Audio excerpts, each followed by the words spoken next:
ये व्यक्ति मूर्ख है। मैं भी देखता हूँ कारागार में रहने पर इसके साथ क्या अच्छा होता है, और बिना कुछ किए या कहे ये वहाँ से कैसे बाहर आता है। राजा के सैनिक उसे कारागार में डाल देते हैं। उसी रात जब ये बात शाम की पत्नी को पता चलती है तो वो उससे मिलने आती है। ये सब क्या हो रहा है? कोई बात नहीं, तुम चिंता मत करो, सब ठीक होगा। इसमें भी भगवान की कृपा है।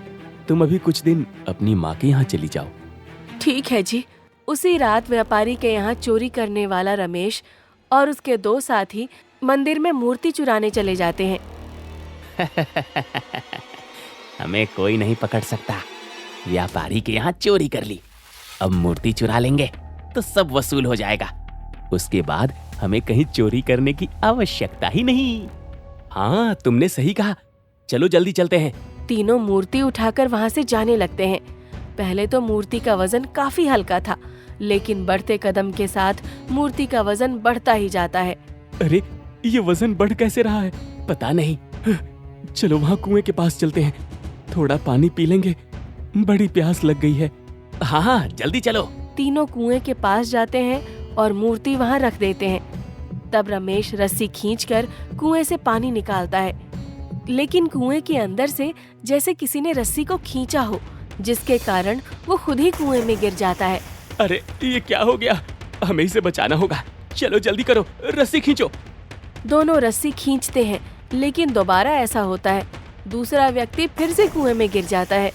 ये सब होते हुए गांव का एक व्यक्ति देख लेता है और वो सभी गांव वासियों को सहायता के लिए पुकारता है। सभी उन तीनों को बचाते हैं, लेकिन देख लेते हैं कि वो मूर्ति चोरी कर रहे थे। इसका मतलब तुम मूर्ति चुरा कर ले जा रहे थे? तुम्हारी इतनी हिम्मत! सभी गांव वाले भड़क जाते हैं और उन तीनों को पकड़कर राजा के पास ले जाते हैं। तीनों बहुत डरे हुए थे, इसलिए अपने सारे जुर्म स्वीकार कर लेते हैं। व्यापारी के यहाँ भी हमने ही चोरी की थी महाराज। सैनिकों, बंदी बना लो इन्हें। शाम अगले दिन कारागार से वापस आता है। तब उसे पता चलता है कि व्यापारी की पुरानी हवेली की छत गिर गई है। अब मैं समझा तुमने ऐसा क्यों कहा था कि सब अच्छे के लिए होता है। क्योंकि अगर तुम्हारे ऊपर इल्जाम नहीं आता तो कल रात तुम्हें यहाँ रुकना पड़ता और तुम्हारे साथ फिर कुछ भी गलत हो सकता था। लेकिन तुम कारागार में बंद थे, इसलिए तुम बच गए। तुमने सच ही कहा था कि जो कुछ होगा अच्छा होगा।